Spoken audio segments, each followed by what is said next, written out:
तो गीत के बोल, मुरली अमृत की धारा है।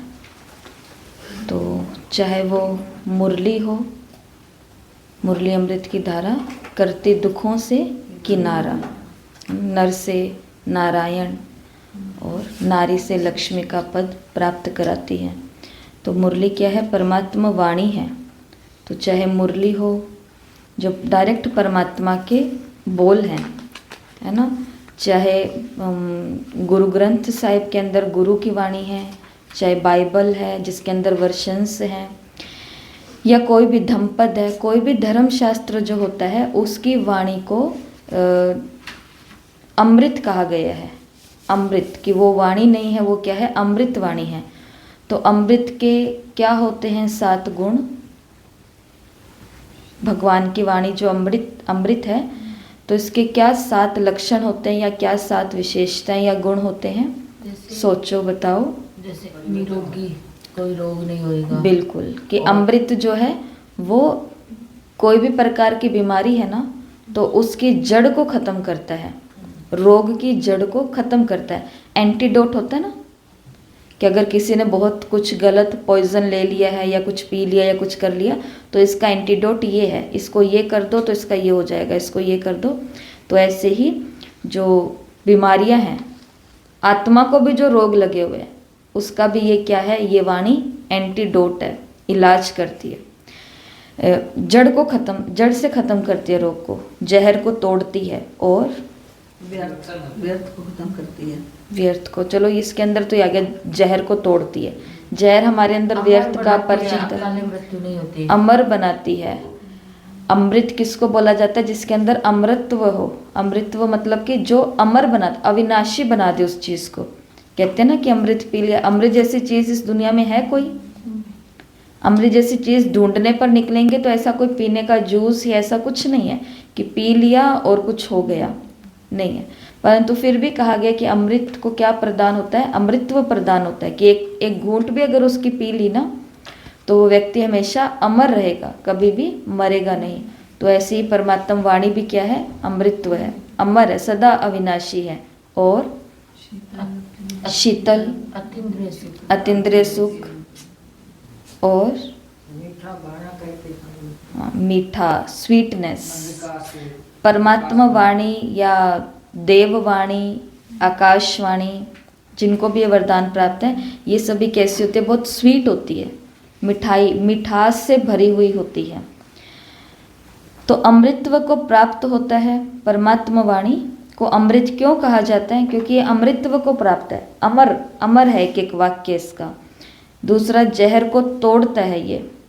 तीसरा, तृप्ति प्रदान करता है। हमारा जो ये ब्रेन है, इसमें एक स्थान बना हुआ है, सेंटर बना हुआ है, जिसको सैसिटी सेंटर बोलते हैं।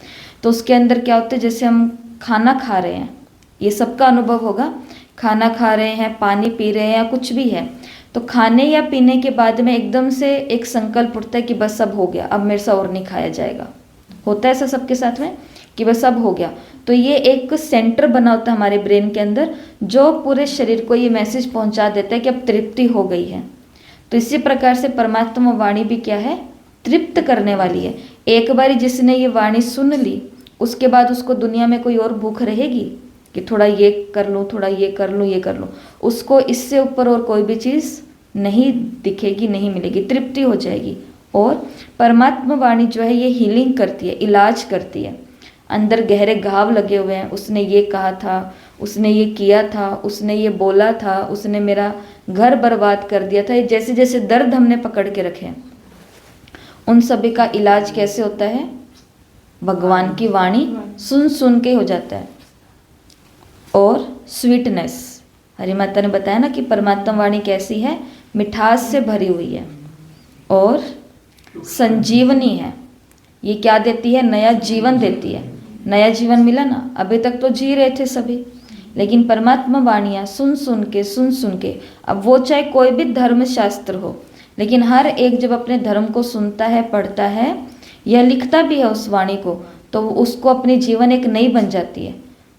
व्यक्ति केवल सुनने के लिए गया था और सुनते सुनते उस वाणी को वहाँ से बाहर निकला, तो उसके अंदर संकल्प उठ गया कि मुझे भी सन्यासी बनना है, मुझे भी वैरागी बनना है, मुझे भी बोधि बनना है, मुझे भी जैनी बनना है, मुझे भी ये बनना है, वो बनना है, जो भी उसको लगे। तो ये क्या है, लाइफ गिविंग होती है, नया जीवन प्रदान करती है।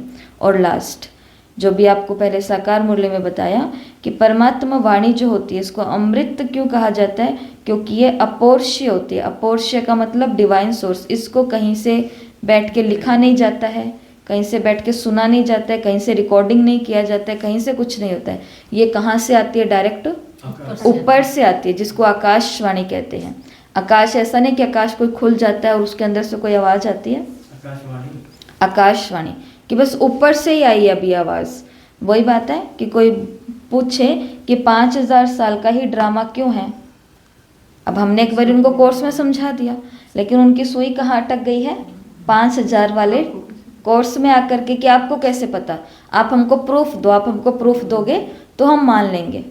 तो अब क्या प्रूफ लेकर के आए इसका, तो उनको बोलो हमें तो नहीं पता, ये वाणी तो, ये तो ज्ञान ऊपर से आया है, हमने तो खुद ऊपर से सुना और हमने स्वीकार किया और हम अनुभव कर रहे हैं, हमें भी नहीं पता। अगर आपको जानना है तो कहाँ से जानो, उसी से पूछो, उसी से मानो, वही आपको बताएगा। तो इसको बोलते हैं अपोर्ष्य, जो प्रकट होती है, जो लिखी नहीं जाती है। जैसे कृष्ण जी का बताया ना कि देवकी को वो लेकर के जा रहे और आकाशवाणी होती है कि तुम्हारा इसका जो 8वां पुत्र होगा कंस, वो तुम्हारा वध करेगा। तो ये किसी ने कहा नहीं आकर के, ये कहाँ से आवाज आई थी, ऊपर से आई थी। या फिर द्रौपदी के लिए जो भी आया था, या फिर जो जो भी कहानियों में बताया गया, तो वो ऐसे ही आया। तो ये वाणियाँ क्या है, हमारे लिए अमृत है। ये मुरलियाँ ही हमको नया जीवन देने वाली है। यही भगवान के द्वारा प्रकट हुई है, यही हमारे लिए हीलिंग का काम करती है। जो गहरे घाव लगे हुए हैं वो भी ये ठीक करती है, जहर को भी तोड़ती है। अंदर में बहुत जहर भरा हुआ है ना अभी भी हमारे, हाँ जी या ना जी, बहुत जहर है। हमको खुद को भी कभी कभी एकदम से पता चलता है कि अच्छा मेरे अंदर ये भी विकार है, ये भी। अभी तक किसी को लगता था कि मेरे अंदर जैसे कि क्या बोले, कोई भी बोलो एक विकार, जैसे कि मान लो किसी को लगता है मेरे अंदर तो बिल्कुल ही गुस्सा तो बचपन से ही सबको है आजकल, क्रोध तो सबको है, मानो ईर्ष्या, कि मेरे को लगता है कि मेरे को तो ईर्ष्या नहीं है। चलो शुक्र है, परमात्मा की कृपा है कि मैं ईर्ष्या जैसे विकार से बची हुई हूँ।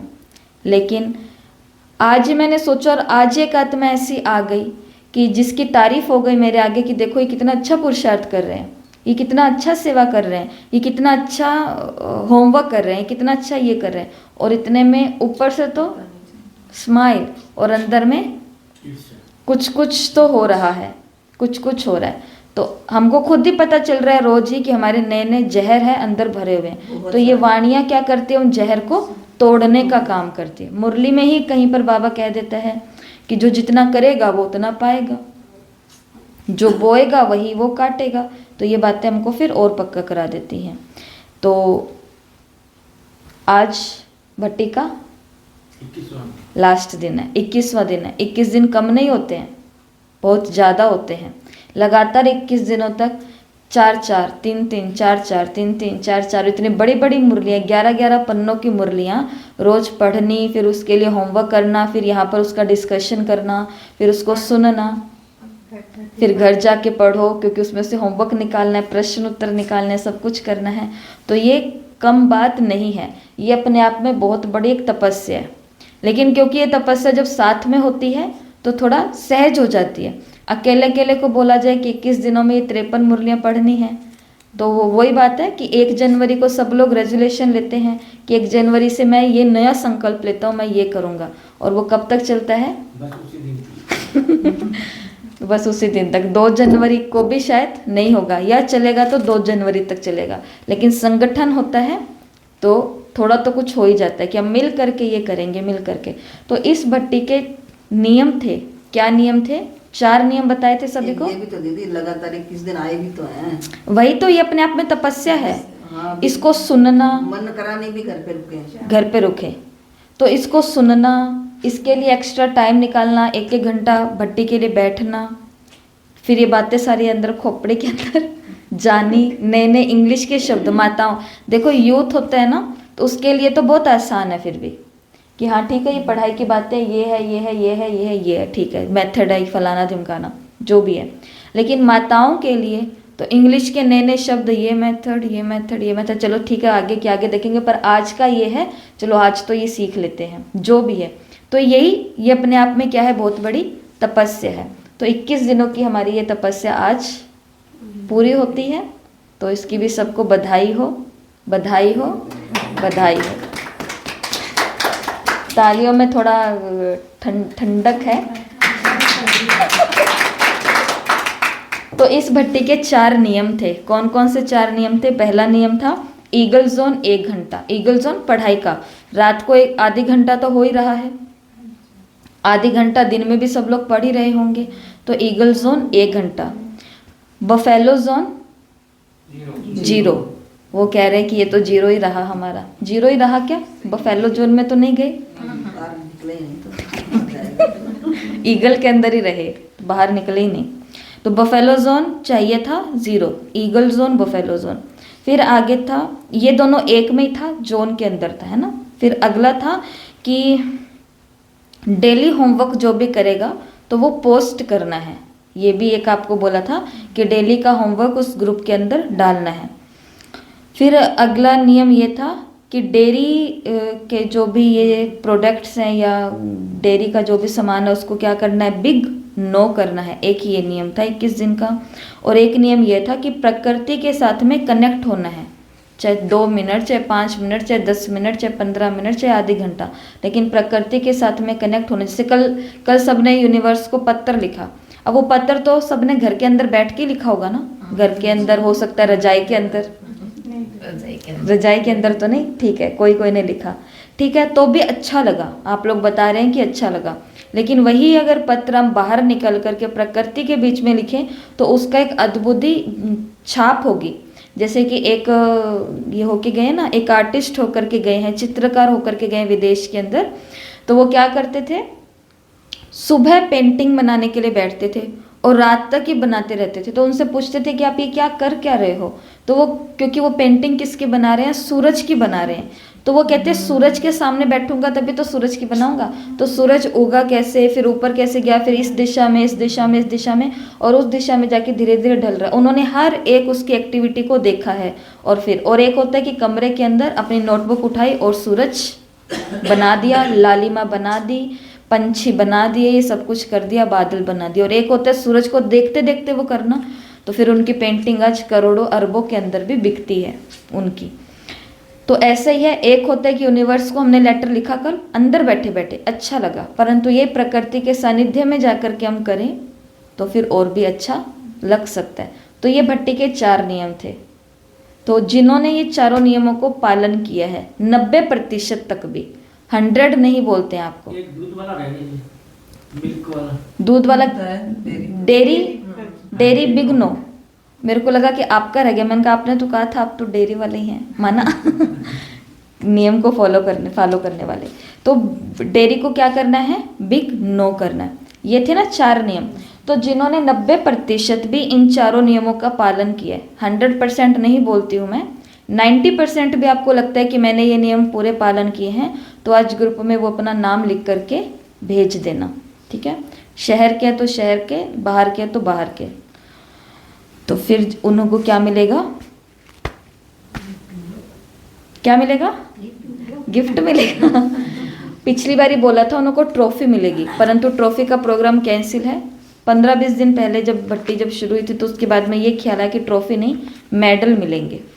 तो मेडल मिलेंगे और मेडल का क्या नाम होगा, रूहानी योद्धा, यही होगा जो मैंने ट्रॉफी का सोचा था, ठीक है। तो अपना नाम और जो बाहर के तो वो शहर भी लिख करके भेजना। बाहर वालों के लिए भी शायद अब की बारी कुछ किया जाएगा प्रबंध। तो अब कल से क्या शुरू हो रहा है, कल से लेकर के अगले 4 तारीख तक, 5 तारीख को ये नोट कर लेना सभी, कर ली आते ही। तो 5 जनवरी 2025 को संडे का दिन है और यही हमारी परीक्षा का दिन है। 1971 की 53 मूल्यों का पेपर 5 जनवरी को होगा। जैसे पिछली बारी हुआ था वैसे होगा। 1 घंटा था पिछली बारी, अब की बारी 30 मिनट होंगे। और सभी से निवेदन है कि पेपर को एक ही बारी देना है। जब आपको कहा जाएगा दूसरी बारी देने के लिए तभी आप देना, नहीं तो पेपर को एक बारी देना और अपने असली नाम के साथ देना।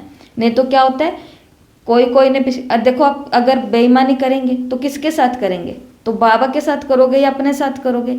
तो क्या है, पहले लिख दिया बीके से पेपर देख लिया सारा, पता चल गया ये क्वेश्चन है, फिर उसके बाद में अपना असली नाम डाला, फिर पेपर दिया। तो ऐसे नहीं करना है, ठीक है। अपने असली नाम डाल करके ही, मतलब अपना पूरा नाम डाल के ही पहली बारी वाला पेपर पूरा देना है। फिर उसके बाद में जब आपको कहा जाएगा कि ये लो जी पेपर हो गया, सबके सबमिशन आ गए हैं, तो अगले 10 घंटे बाद में या 12 घंटे बाद में या अगले दिन जब आपको कहा जाएगा कि अभी भी आप ट्राई करो, क्योंकि अभी हमको इतना कुछ नहीं आता है फ़ोन के अंदर कि हम कोई ऐसा पेपर बना दें कि एक ही बारी कोई दे पाएगा। ऐसा यहाँ पे कोई आईटी का बैठा नहीं है इंजीनियर जो हमको पता चले ऐसी बातें। तो हम तो सिर्फ जितना आता है तो उतना ही सेटिंग वेटिंग करके उतना ही पेपर तैयार कर रहे हैं। तो इसलिए झूठी मूठी वाला काम, धोखाधड़ी वाला काम, बेईमानी वाला काम नहीं करना है, ईमानदारी से अपने नंबर लेने, ठीक है। तो ये है। अब बात पीछे रहे हैं, बीच में 6 दिन रहे हैं, कल से लेकर के 4 तारीख तक। तो 6 दिन में क्या होगा, सभी मुरलियों का रिवीजन होगा, जितने भी मुरलियाँ। अब 6 दिन में 53 मुरलियों का रिवीजन हमको करना है, तो लगभग एक दिन में हमको 9 मुरलियाँ लेनी पड़ेगी। 9 × 6 तभी तो 54 बनेगा, तो 53 मुरलियाँ होगी। तो रोज 9 मुरलियों का यहाँ पर, कहाँ पर, क्लास के अंदर रिवीजन होगा। कैसे होगा, आप लोगों के ही द्वारा होगा। जैसे अभी क्लास के बाद में आप लोगों को बता दिया जाएगा, बोझ नहीं डाला जाएगा आपके ऊपर, बहुत आराम से, और आपको पता भी नहीं चलेगा कि इतनी आराम से हमारी सब मुरलियाँ भी रिवाइज हो रही है। हर एक को 2-2 मुरलियाँ केवल तैयार करने के लिए दी जाएंगी। 2 मुरलियाँ ज़्यादा तो नहीं है, 2 मुरलियाँ बहुत कम है। 4-4 मुरलियाँ पढ़ने वालों के लिए 2 मुरलियाँ तो कम ही लगेंगी। तो 2 मुरलियों को केवल आपको घर से तैयार करके लाना है, या तो उसके प्रश्न उत्तर निकाल के लाओ घर से। प्रश्न उत्तर इकट्ठे करोगे तो प्रश्न उत्तर में पूरी मुरली आ जाएगी। या फिर आपको एक दिन बताया था ना कि उसके अच्छे अच्छे महावाक्य निकाल लो और उसको फिर सबको बुलवाओ अपने पीछे पीछे, तो ये करो। या फिर कीवर्ड्स निकाल करके रखो। तो आप अपने हिसाब से अपनी मुरली को छोटा सा बना करके लेके आओ सार में। वो मुरलियाँ हम आपको बता देंगे कि कल किसको, किन लोगों को 2-2 मुरलियाँ करानी है, और ऐसे करते। और कुछ भी पूछना है तो फिर मेरे को दिखा देना, मेरे से पूछ लेना, राय ले लेना, जो भी है। तो फिर कल से ये भी एक कार्यक्रम शुरू होगा। कल से ग्रुप के अंदर एक भी होमवर्क नहीं आएगा, क्योंकि होमवर्क तो आज का ही आपका। अगले 6 दिन तक ग्रुप आपके लिए, तो समझ लो कि होमवर्क के लिए वो ग्रुप जैसे कि आप लोगों के लिए बंद है, ये समझ लें। आपका होमवर्क नहीं आएगा, परंतु किसी का तो होमवर्क ज़रूर आएगा। उसमें किसका आएगा, बच्चों का। तो अगले 6 दिन, क्योंकि छुट्टियां भी चल रही है बच्चों की, बड़े दिनों की, तो अगले 6 दिन तक जो भी हमारे बच्चे हैं, कल से उनको भी कुछ ना कुछ एक्टिविटी सिखाई जाएंगी।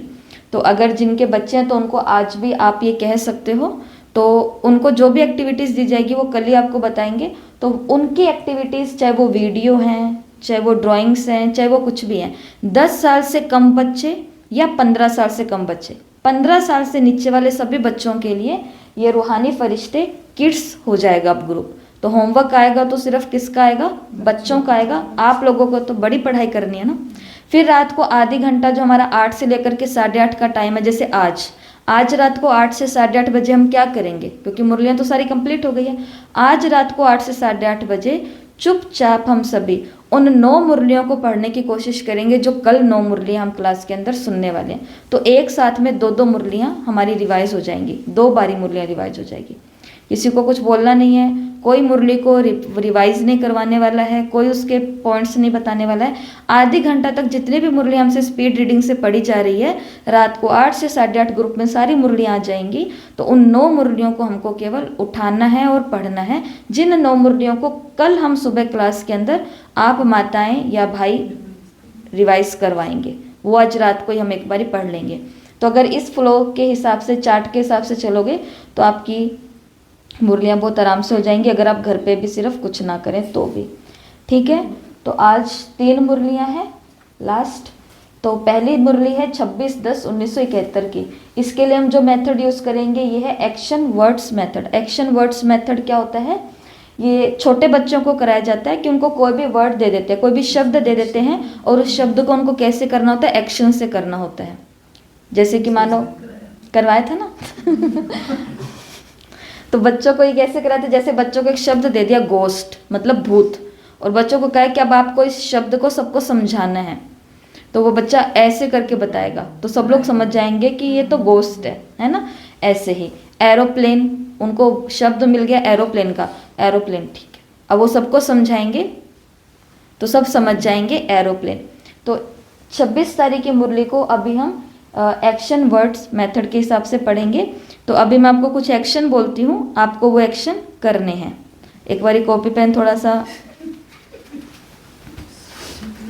इंग्लिश में है पर जिनको इंग्लिश समझ में इंग्लिश, नहीं तो फिर मैं हिंदी में भी बोलती रहूँगी साथ साथ में। 20 ऐसे शब्द हैं जो हम बच्चों के लिए करेंगे। क्लैपिंग, ताली बजाओ एक साथ, 1 2 3 4।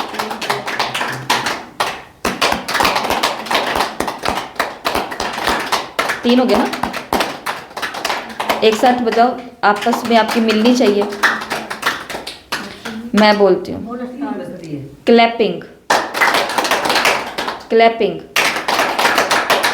ठीक है। अगला एक्शन है ईटिंग, खाना। एक्शन करके दिखाओ। हाँ, ये कैमरा ऐसे हो सकता है इनकी तरफ।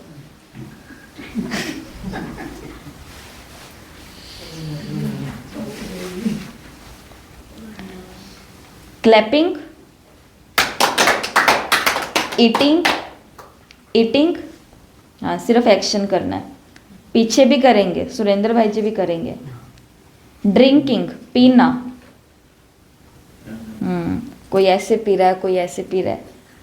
लाफिंग, हंसना है जोर जोर से, लाफिंग, ठीक है। अगला एक्शन है क्राइंग, रोना है। क्राइंग का एक्शन करो।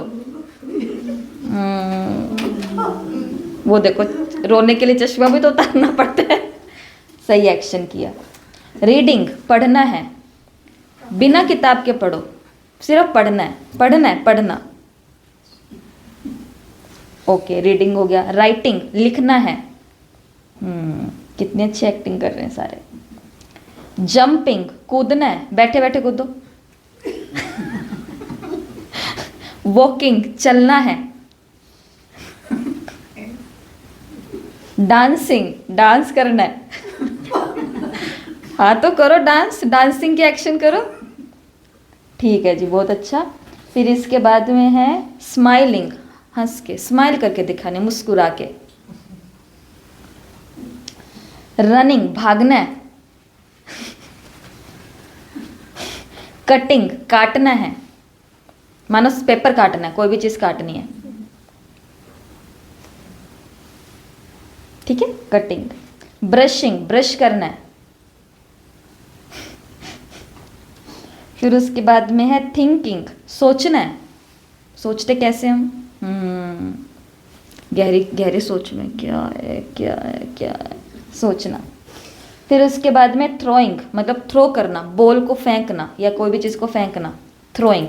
फिर इसके बाद में कैचिंग, कैच करना। कैच करना। फिर इसके बाद में है फाइटिंग, लड़ना, ढिशुम ढिशुम, ढिशुम ढिशुम ढिशुम। फिर इसके बाद में योइंग, मतलब कि उबासी लेना, उबासी।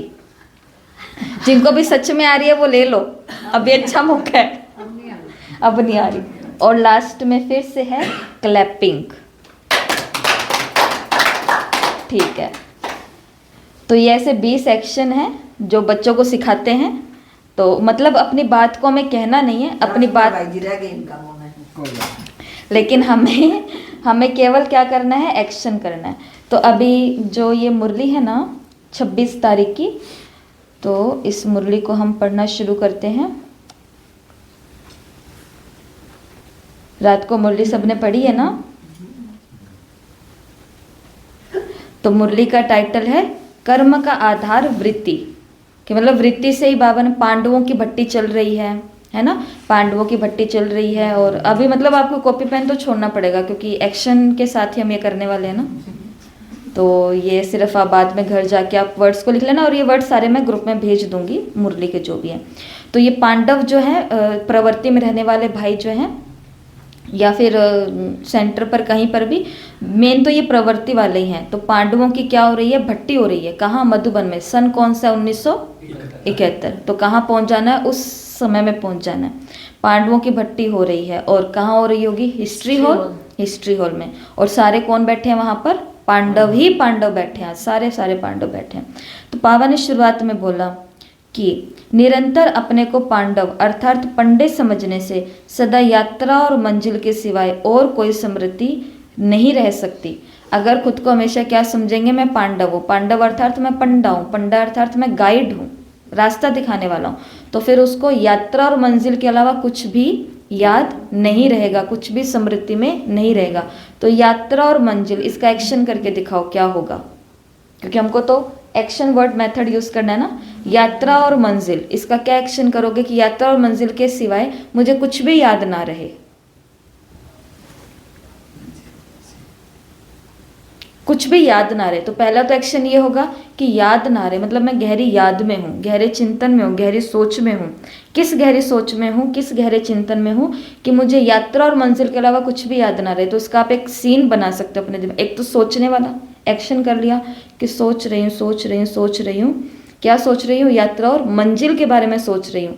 कौन सी यात्रा और कौन सी मंजिल, मधुबन जाना है 15 तारीख को, ट्रेन के अंदर जाना है, यात्रा है 14 घंटे की, चलो रात को तो सो करके हो जाएगा, दिन में कोई बात नहीं, पूरा पैक करके जाएंगे खुद को, सब कुछ हो जाएगा। मंजिल मधुबन, मंजिल पे पहुंच शांतिवन, बाबा का घर, सुबह मंजिल पहुंच जाएंगे। तो पूरा दिन क्या चिंतन, तो ये कोई ना कोई चीज़ को हमने अपनी कोई चीज़ से जोड़ दिया है। तो पहला मुरली का महावाक्य है कि क्या बात स्मृति में रहे, यात्रा और मंजिल, यात्रा और मंजिल, या फिर मैं परम धाम मुझे जाना है, वो है मेरी मंजिल और ये है मेरी यात्रा। तो पूरा दिन तो फिर मेरे को क्या याद रखना है कि परम धाम मेरी मंजिल है और ये मेरी यात्रा है, यात्रा है, यात्रा है, यात्रा है, यात्रा है, यात्रा है। तो ये है पहला महावाक्य। अगला महावाक्य मुरली में फिर आगे बाबा ने कहा है कि वृत्ति में सदा यही याद रहे, एक बाप दूसरा न कोई, एक से ही सर्व संबंध, एक से ही सर्व प्राप्तियां होती है। 3 बातें याद रखनी है। कौन सी 3 बातें? एक बाप दूसरा न कोई, एक्शन करके दिखाओ, एक बाप दूसरा न कोई, ठीक है, एक बाप दूसरा न कोई, एक से सर्व संबंध, एक से सर्व संबंध, एक से सर्व संबंध, और एक से सर्व प्राप्तियां, एक से सर्व प्राप्तियां, एक से सर्व प्राप्तियां, मतलब सारी प्राप्तियां। तो क्या है 3 बातें कौन सी स्मृति में रहनी चाहिए? एक बाप दूसरा न कोई, एक से सर्व संबंध, एक से सर्व प्राप्ति। तो ये हम कर रहे हैं एक्शन के साथ में। पहला एक्शन क्या था? यात्रा और मंजिल, यात्रा और मंजिल याद रहे। तो बाबा ने कहा फिर कुछ और स्मृति में नहीं आएगा। फिर 3 बातें बाबा ने क्या याद रखने के लिए बोली? एक बाप दूसरा न कोई, एक से सर्व प्राप्ति, सर्व संबंध, और एक से सर्व प्राप्ति। ये हम एक्शन से कर रहे हैं, एक से सर्व प्राप्ति। फिर मुरली में आगे बाबा कहते हैं कि ये मुरली कल देखो कितनी सुंदर बाबा ने कही, निर्माण, निर्माण और निर्वाण। अगर ये तीनों बातें स्मृति में रहेंगी तो चरित्र, कर्तव्य और स्थिति तीनों ही समर्थवान हो जाएगी। तो 3 शब्द कौन से? निर्माण, बड़ा न, ठीक है, फिर निर्माण न, और फिर बाद में निर्वाण धाम, मुक्ति धाम, निर्वाण। तो अब निर्माण का क्या एक्शन करेंगे? निर्माण, कंस्ट्रक्शन, क्या इसका क्या एक्शन क्या होगा? बनाना, बना रहे हैं। ये मसाला तैयार है, एक ईंट रख रहे हैं, दूसरी ईंट रख रहे हैं, सेट हो रही है, सेट हो रही है, तो बना रहे हैं, बना रहे हैं, बना रहे हैं। ये हो गया निर्माण। और निर्माण का क्या करेंगे? निर्माण का मतलब होता है थोड़ा हम्बल, नम्रचित्त। तो क्या एक्शन होगा इसका? झुकना। ये बहुत अच्छा एक्शन है, निर्माण। और फिर बाद में निर्वाण, वाणी से परे,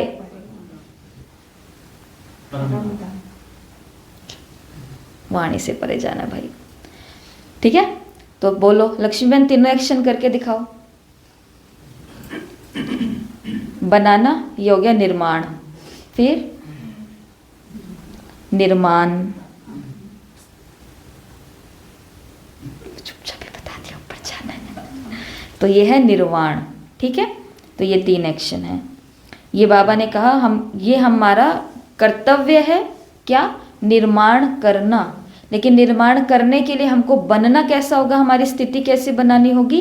निर्माण, पहले अपने आप को हम्बल बनाना होगा, है ना, निर्माण चित्त बनाना होगा।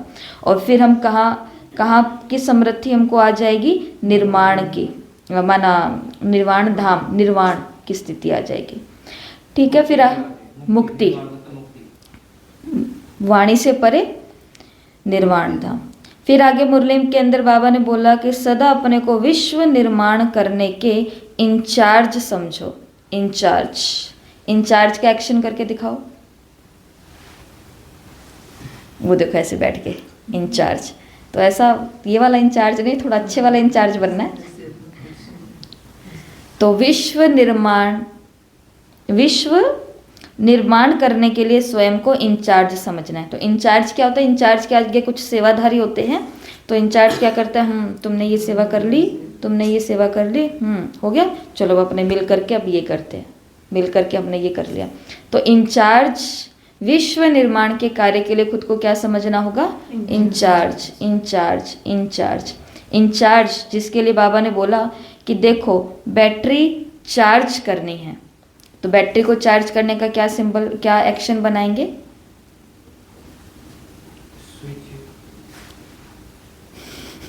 हाँ, कि ये प्लग, ये वो है स्विच बोर्ड है और ये प्लग है और बैटरी चार्ज हो रही है, जैसे भी। तो ये एक ही शब्द है पर इसके एक ही महावाक्य पर अलग अलग कर दिया। जैसे पूरा पढ़ के सुनाती हूँ। यहाँ बैटरी को चार्ज करने आए हो तो बैटरी चार्ज करने के लिए सदा अपने को विश्व निर्माण करने का इंचार्ज समझो। तो बैटरी चार्ज, विश्व निर्माण करने का क्या समझो? अपने को इंचार्ज समझो। तो अभी चार महावाक्य हमने ले लिए हैं। सुनाओ क्या क्या थे? यात्रा और मंजिल याद रहे। फिर मेरा तो एक बाप दूसरा न कोई, एक से सर्व संबंध, एक से सर्व प्राप्ति। दूसरा, अब तीसरा क्या था? निर्माण, निर्माण और निर्वाण, निर्वाण। और फिर अभी क्या था? इंचार्ज। विश्व निर्माण का कार्य करने के लिए अपने को क्या समझना है? इंचार्ज। क्योंकि इंचार्ज होता है ना, तो वो उसके ऊपर जिम्मेवारी आ जाती है, वो चंचलता नहीं कर सकता। फिर वो ऐसा नहीं कि कभी भी सो जाए, कभी भी खा लें, कभी मन किया तो सेवा करी, नहीं किया तो। जैसे कि स्कूल के अंदर एक स्टूडेंट होता है और एक टीचर होता है। स्टूडेंट एब्सेंट हो जाएंगे तो किसी का भारी नुकसान नहीं होगा, सिर्फ एक का होगा। लेकिन अगर टीचर एब्सेंट हो गया तो बहुतों का एक दिन का तो सिलेबस पीछे रह गया ना, और फिर वो एक दिन का बर्डन आगे आगे आगे आता जाएगा। इसके लिए खुद को क्या समझना है? इंचार्ज। तो अगला 5वां महावाक्य है, जो कर्म मैं करूँगा मुझे देख करके अन्य करेंगे। अब यहाँ पे कुछ कर्म करके दिखाना है, तो कौन करके दिखाएगा? चलो भाई से करवाते हैं। दोनों भाइयों को आज ब्रह्मा भोजन बनाना है, ठीक है? पहले तो बहुत सारे बर्तन भी पड़े हैं, तो फिर एक्शन करके दिखाना पड़ेगा ना। ब्रह्मा भोजन बनाना है और उससे पहले थोड़ा सफाई करनी पड़ेगी। करो एक्शन। चलो बर्तन साफ हो गए, अब आगे सब्जी काट रहे हैं। एक जन आटा लगा लो ना। हलवा कौन पका रहा है? वो देखो, हाँ हलवा बहुत अच्छा कर रहे हैं। अरे ये करिए ना, इधर करो इसको। हाँ चलो बनाओ, तो अच्छे से करो, ब्रह्मा भोजन बनाओ। इसको ऐसे जूम करोगे ना तो उनके पीछे से आ जाएगी। स्क्रीन को ऐसे बड़ा करो, ऐसे अगर हम आप करोगे, आपको देख करके बाबा ने कहा सब करेंगे। ये है बाबा का अगला महावाक्य। फिर अगला महावाक्य है, बंधन में बांधने का प्रयत्न किया जाता है। ये पूरी बात बाबा ने कही। जैसे चंचल बच्चे किसी न किसी प्रकार से कोई ना कोई बंधन में बांधने, चंचलता करते तो उनको कोई ना कोई बंधन में बांधा जाता है। चाहे स्थूल बंधन, चाहे वाणी द्वारा कोई ना कोई प्राप्ति का आधार देकर उनको अपने स्नेह के बंधन में बांधा जाता है। ऐसे ही बुद्धि को व संकल्प को कोई ना कोई बंधन में बांधना पड़ेगा। बुद्धि और संकल्पों को कोई ना कोई बंधन में बांधना पड़ेगा। अब इसका क्या एक्शन होगा? हाँ, कैसे रस्सी है और रस्सी को हमने बांध दिया, तो रस्सी को बांधा, किसके साथ बांधा? अपने मन के संकल्प और वृत्तियों को मैंने बांध दिया। तो उदाहरण क्या दिया बाबा ने? बच्चे का, कि जैसे बच्चे के हाथ में एक कांच का या कोई ऐसा टॉय है जो अच्छा नहीं है, मतलब कोई उसने चीज़ ऐसे उठा ली है, टॉय तो नहीं कहेंगे, कुछ ऐसा बर्तन या ऐसी चीज़ या ऐसी चीज़ के पास वो पहुंच गया, तो माता पिता क्या करते हैं उसके लिए? उसको पहले अच्छा सा कुछ खिलौना दिखाते हैं, उसको उसके बंधन में बांधते हैं, वो इधर बिजी होता है, उसके हाथ से वो वाला सामान उठा लेते हैं। ये सबको एक प्रैक्टिस है, अनुभव है। तो ऐसे ही बाबा ने बोला कि बुद्धि और संकल्प को क्या करना है? कोई ना कोई बंधन में बांधना है। और इसके लिए सबसे अच्छा क्या है? स्वमान का अभ्यास। बिजी रखो उसको, ज्ञान का चिंतन है, ये है वो है, हमको सब पता है। फिर आगे बाबा ने कहा फरमान की लकीर के अंदर हो। सीता की बात कल बाबा ने कही ना मुरली के अंदर, कि हमको भी क्या रहना है? फरमान की लकीर के अंदर रहना है। तो इसका क्या एक्शन होगा?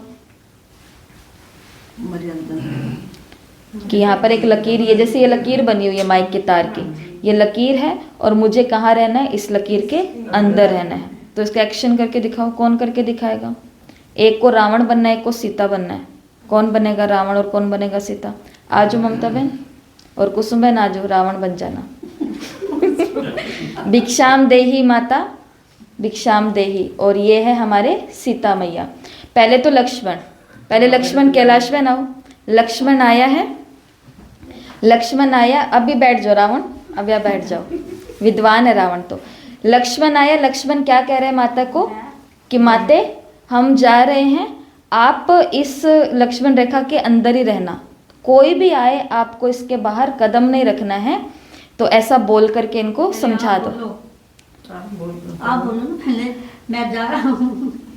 ये तो राम, ये तो सीता है, ये सीता है, आप लक्ष्मण हो। सीता बोलेगी ना जरा भैया बुलाने जाओ। हाँ हाँ बोल दो भाई, बोल दो भैया बुला रहे। आज्ञा, बिना आज्ञा के लक्ष्मण थोड़ी ना छोड़ेगा भाभी को। राइट है, बिल्कुल राइट है। लक्ष्मण भैया, आपके भैया बुला रहे हैं, आप जाइए। भैया वो कोई और ही बोल रहा है, भैया नहीं बोल रहे। नहीं भैया, नहीं। मुझे आवाज नहीं लग रही है, आप जाइए, आप जाइए। मेरे बच्चियों ध्यान रखना, मैं ये रेखा खींच के जा रही हूँ, जा रहा हूँ, इसके बाहर नहीं आना। ठीक है? ठीक है, ठीक है, चलो ये आ गया। फिर कुछ घंटों के बाद में, कुछ घंटों के बाद में सीता माता तो अंदर है ना, सीता माता तो अंदर है। भिक्षाम देही, भिक्षाम देही नहीं, करो करो करो, भिक्षाम देही, भिक्षाम देही माता माता माती। चलो ये लो, ये पात्र है आपका। रुको, अभी सीधी थोड़ी ना देनी है, ये पात्र है, ये लो पात्र, भिक्षा लो इनसे। और फिर कहना कि बाहर आके दो। ये तो एक विद्वान का, पंडित का अपमान है। बाहर आके दो, ये पंडित है विद्वान का। नहीं भैया, भैया मुझे मना करके गए हैं कि यार इस लाइन से बाहर नहीं आना। तो मैं भिक्षा नहीं देता। मैं भूखा जा रहा हूँ। मैं फिर भूखा ही जा रहा हूँ, बोल दो। नहीं नहीं नहीं, रुकिए आप, रुकिए आप। पकड़ के भाग जाओ कुसुम, रावण भाग गया। तो ये है,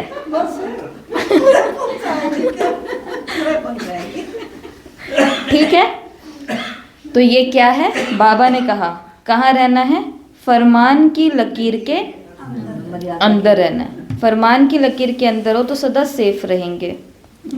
और इसके लिए तिलक, तिलक कौन सा लगाना है? फरमानदारी का तिलक लगाना है, फरमान बदारी का तिलक लगाना। तो लगाओ सभी अपने आप को तिलक, फरमान बदारी का तिलक। या फिर जैसे पहले करते थे ना, कि अपना वो छुरी चाकू निकाली और यहाँ पर काटा और ये लगा दिया तिलक, खून से मैंने तिलक लगाया है। कौन सा तिलक है ये? फरमान बदारी का तिलक, कि मैं हमेशा फरमान की लकीर के अंदर रहने वाली हूँ। माया का किसी भी प्रकार का व्यर्थ संकल्पों का, विकल्पों का प्रभाव मेरे पर नहीं पड़ सकता। मैं कदम ही बाहर नहीं निकालती हूँ, मैं रहती फरमान के लकीर के अंदर हूँ। ऐसा तिलक मुझे लगा हुआ है। ठीक है? तो ये हो गए हैं एक्शंस, लगभग 10 एक्शन हो गए हैं। तो जल्दी जल्दी से रिपीट कर लेते हैं। यात्रा और मंजिल। फिर उसके बाद एक बाप दूसरा न कोई, एक से सर्व संबंध, एक से सर्व प्राप्तियां, फिर इसके बाद निर्माण, निर्माण और निर्वाण, फिर इसके बाद में इंचार्ज, इंचार्ज, बैटरी को चार्ज, विश्व कल्याण के लिए क्या समझना है अपने को, इंचार्ज समझना है। फिर इसके बाद में जो कर्म मैं करूँ, जो कर्म मैं करूंगी मुझे देखकर और करेंगे, तो आज पूरे दिन ध्यान रखना है।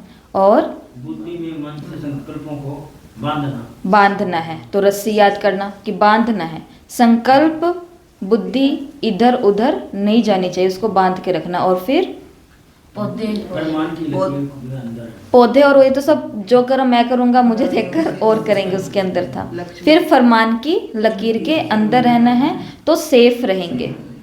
और फिर लास्ट में क्या था, फरमान बरदार का तिलक। ये पूरी मुरली हो गई है, मुरली पूरी हो गई है। तो इसको बोलते हैं एक्शन वर्ड्स मेथड। लास्ट मुरली है, इसमें से आज सबको 10 प्रश्न उत्तर निकालने हैं। और ये मुरली जो है 31/11/91 की जो मुरली है, इस मुरली को हम एक सुंदर से मेथड से रिवाइज नहीं करेंगे, कुछ नहीं करेंगे, परंतु एक मेथड है डोरवे ट्रिगर मेथड। इसमें क्या होता है कि क्या करना है, आज इस मुरली से 5 स्वमान निकालने हैं। कितने, सिर्फ 5 स्वमान निकालने, बहुत आसान से आरामी से आपको मिल जाएंगे। तो 5 स्वमान निकालने हैं, उसको या तो चिटकी पर लिख करके अपने पास रख लेना, या अपनी नोटबुक में रख लेना, या भाई अपनी पॉकेट में रख लेना, जो भी अच्छा लगे। पूरा दिन में, ध्यान से सुनना, पूरा दिन में डोरवेज ट्रिगर, डोर को क्या बोलते हैं, गेट, घर के बाहर के, दुकान के, शॉप के, जितने भी गेट से जब बाहर निकलोगे, गेट को क्रॉस करोगे, उस समय ये 5 स्वमान याद आने चाहिए। चाहे एक भी याद आए, लेकिन कोशिश करना 5। जैसे ही गेट को क्रॉस किया, गेट से बाहर, जैसे यहाँ से अंदर गए, अंदर गेट को पार करते क्या याद करना है, स्वमान। ये 5 ना याद आए तो एक भी याद आए, बहुत अच्छा है। फिर यहाँ से इस गेट के अंदर गए तो फिर जैसे अब बाहर निकलेंगे, तो मानो आज तो कोई स्वमान अभी तक नहीं याद किया है, परंतु पूरा दिन घर के अंदर जिस भी गेट को, रसोई के गेट को पार किया है, कमरे के गेट को, यहाँ तक कि वॉशरूम के गेट को भी पार किया है, तो भी हर गेट को पार करते समय कौन से क्या याद आना चाहिए, 5 स्वमान याद। ये है आज का तीसरा होमवर्क। पहला तो हमने कर ही लिया यहाँ पर, तो इसको छोड़ो। तो पहला होमवर्क क्या है, 10 प्रश्न उत्तर निकालने हैं लास्ट मुरली से। और ये मुरली क्या है, VIP मुरली है। फिर 5 स्वमान निकालने, और पूरे दिन में जिन जिन गेटों के अंदर जाएंगे, उस गेट को पार करते समय अपने वो स्वमान याद आने चाहिए। ये बहुत अच्छा एक मेथड है, ये हमको हर दिन करना चाहिए। वैसे तो कभी खाने के ऊपर करो, कभी पीने के ऊपर करो, तो आज है गेट के ऊपर, ठीक है। ये वैसे बच्चों की लिए होता है, तो ये आज हम ले रहे हैं, ठीक है। ये हो गए 2 होमवर्क। तीसरा तो ये मैं बता देती हूँ कौन कौन सी मुरलियाँ VIP हैं, ताकि आपको वो भी याद रहे। तो ग्रुप में भी भेज दूंगी, परंतु फिर भी मैं बता देती हूँ। तो एक तो 27/7/71 की मुरली, 27/7/71 की मुरली, 28/7/71 की मुरली, मतलब 27 और 28 की, 27 और 28 7, ठीक है। फिर 29/8 की मुरली, 29/8 की मुरली, फिर 20/9 की मुरली, 20/9/71, फिर 27/9/71, 20/9/71, 27/9/71, फिर 8/10/71 की मुरली, दीपमाला की थी ना जो हमने पढ़ी थी, 8/10/71, 8 अक्टूबर 1971। और लास्ट आज की मुरली 1/12/71 की, 1 दिसंबर 1971। तो ये 7 मुरलियां हैं, जिनमें से 20 प्रश्न आएंगे ही आएंगे। 20 है, देख लो, 50 में से 20 तो इन्हीं 7 मुरलियों में से आने वाले हैं। तो इन 7 मुरलियों को बहुत अच्छे से तैयार कर लेना, परंतु ऐसा नहीं होए कि 7 ही मुरलियाँ तैयार कर ली, 5 तो मैं ले ही लूँगी और चलो पास हो गए 25 वाला, नहीं। फिर भी हमको कहाँ जाना है, पास विद ऑनर में जाना है, खाली पास। इनके क्वेश्चन आएंगे, क्वेश्चन वैसे आएंगे जैसे पिछली बार आए थे, रिक्त स्थान, फिलिंग द ब्लैंक्स, ऐसा कुछ नहीं आएगा। पूरा प्रश्न आएगा, नीचे ऑप्शन आएंगे, इन चारों में से क्या सही है वो आपको लगाना है, ठीक है। 4 ऑप्शन आएंगे, ठीक है जी। अब अगले 6 दिन तक जो रिवीजन चलने वाला है, तो कल सुन लो, कल किस किस को कराना है। आए हैं क्या पहले तो सभी वो लोग। तो 18/1/1971 की मुरली और पहले अंजू बहन 18/1/71 और 21/1/71 18 जनवरी और 21 जनवरी की मुरली आपको तैयार करनी है। ठीक है, तैयार कैसे भी करो, चाहे प्रश्न उत्तर के तरीके से तैयार करो, चाहे 10 अच्छे अच्छे महावाक्य निकाल लो और फिर सबको अपने पीछे पीछे बुलवाओ, चाहे कीवर्ड्स निकाल लो। बस मेन ये है कि वो मुरली आपको निकालनी है, सार उसका, और सबके आगे रखनी है। हर एक व्यक्ति को 15 मिनट मिलेंगे। 18 और 19 18 और 21 18-21 की मुरली है इनकी। ठीक है, फिर ममता बहन आपकी ही 21 की मुरली के 2 भाग हैं। पहला भाग इनका है, दूसरा भाग आपका है। 21/1 की मुरली और 22/1 की मुरली। 21 और 22 की मुरली आपको रिपीट कराने कर। 21 की मुरली का दूसरा भाग है आपका। कल ही करानी, कल एक दिन में 9 मुरलियां करनी है ना, तो 15 मिनट ये कराएंगे, 15 मिनट ये कराएंगे। 22/1। ठीक है, फिर इसके बाद कुसुम बहन 26/1 की मुरली, 26 जनवरी की मुरली और 1 फरवरी की मुरली। 1/2/1971 1/2/1971 लिख लिया। 26 जनवरी की और लिखो 1 फरवरी की। 1/2/1971। ठीक है, फिर पुष्पा बहन आपको करानी है कल 5/3/1971 की मुरली। 5 मार्च हो गया ना, 5/3/1971 की मुरली और 11/3/1971 की मुरली। 11/3/1971। तो मार्च की 2 मुरलियाँ आपकी 5 मार्च की है और 11 मार्च की है। ठीक है, कमलेश बहन करानी है रिपीट मुरली, कराएंगे ना। तो फिर आपको करानी है, इनको कौन सी तारीख बोलिए कुसुम, इसको इनको 11 और 5 और 5 है 5/3/1971 11/3/1971 1971। और कमलेश बहन आपको करानी है 11/2/1971 11 फरवरी 11/2/1971 और 1/3/1971 1/3/1971 1 मार्च 1971। ये 2 मुरलियाँ आपको करानी। ये टोटल हो गई 8 मुरलियाँ। 2 2 4 2 6 लिख के ला सकते हैं 2 8 और 2 10 लिख के ला। 10 हो गई ना ये मुरलियाँ। कल 10 मुरलियाँ रहेंगी।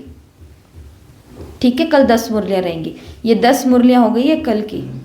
अब आप इनको लिख के भी ला सकते हैं, इनके महावाक्य लिख के ला सकते हैं, इनके कीवर्ड्स लिख के ला सकते हैं, इनके प्रश्न उत्तर लिख के ला सकते हैं। हर एक को 15-15 मिनट मिलेंगे। ठीक है, 15-15 मिनट मिलेंगे। और 15 × 6 करते तो कितना हो जाता है? 90 1.5 घंटा। नहीं, 10 मिनट बहुत है। 10 मिनट बहुत है। 10 मिनट बहुत है। हाँ ठीक है, 10 मिनट सबको मिलेंगे 1 घंटा। तो 1 घंटा हो जाएगा ना। तो 10 मिनट मिलेंगे सबको। तो आपको मुरली का केवल मक्खन निकाल के लाना है। अब वो आपके खुद के ऊपर है, जो आपको कराना है वैसे आपको कराना है। बाकी हम सभी तो पढ़ने वाले हैं। कल किसी और के नाम हो जाएंगे, शाम वालों को भी बोलेंगे कि उनको भी सुबह आकर के मुरली का रिवीजन करवाना है। इसमें मोबाइल में ढूंढ ये मुरली मैं मोबाइल में भेज दूंगी आज सारी। दीदी मैं तो फोन ही खराब है, फिर मैं किसको ओ माय गॉड, ये क्या करेंगे? कैलाश में ना देते हैं। फिर कैलाशवन को दे दें। कैलाशवन आपको करानी है। कौन सी पुष्पा बहन आपके मुरली कैलाश? 5/3/1971 और 11/3/1971 5/3/1971 11/3/1971 और 11/3/1971 ये हो गया है कैलाश बहन का। ठीक है, तो ये 5 आगे। ठीक है, ये हो गया। अब आगे फिर हम आगे लेंगे हमारी मुरलियाँ जो बची हुई हैं, वो परसों रिवीजन होगा। आज रात को 8 से 8:30 बजे ये मुरलियाँ भी दिन में मैं सारी भेज दूंगी। जो आप लोगों का आज का प्रोजेक्ट है 10 मुरलियों का, रात को हम यही मुरलियाँ पढ़ने वाले हैं। कल इन्हीं मुरलियों का रिवीजन होने वाला है। आपको 2-2 बांट दिए ताकि किसी के ऊपर लोड ना रहे। और हमारा एक दिन कम है, पढ़ाई हमको ज़्यादा करनी है, इसके लिए टेंशन ज़्यादा नहीं लेनी है, पर आराम से सारा काम करना है। ठीक है, और ये ध्यान रखना, अगर जिनके बच्चों को करवाने की इच्छा है एक्टिविटीज़, 15 साल के नीचे के बच्चे, उनका कल से ये शुरू हो जाएगा कार्यक्रम। डेट आपको बता दी है और ये है और ये है, बस हो गया, ठीक है। ओम शांति।